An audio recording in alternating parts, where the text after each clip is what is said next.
Здравствуйте, это прогноз погоды на АТВ. Меня зовут Дарья Хамуева. Сейчас расскажу, что нас ждет за окном в субботу, 21 декабря. Как сообщает Гидрометцентр, по северным районам солнечно. Днем без изменений, минус 19, ночью минус 23. Ветра почти нет, его максимальная скорость 2 метра в секунду. В южных районах солнечно. Днем небольшое потепление до минус 18.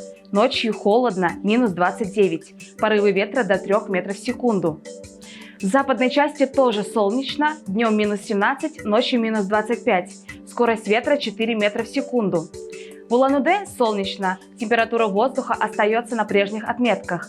Днем минус 18, ночью минус 25. Порывы ветра до 4 метров в секунду.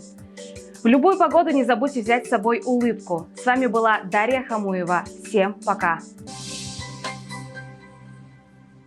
Если при выборе нового жилья для вас важно выгодное местоположение, то строительная компания «Байкал» поможет вам. Основное преимущество компании – удобное расположение комплексов. В пешей доступности есть все для комфортной жизни. Открыты продажи квартир в ЖК на улице Боевая, 47-й квартал. Скоро откроются продажи в 102-м микрорайоне. Поможем в оформлении всех видов льготных ипотек во всех банках. Отдел продаж находится по адресу улица Бабушкина, дом 1, корпус 1, вход с торца здания.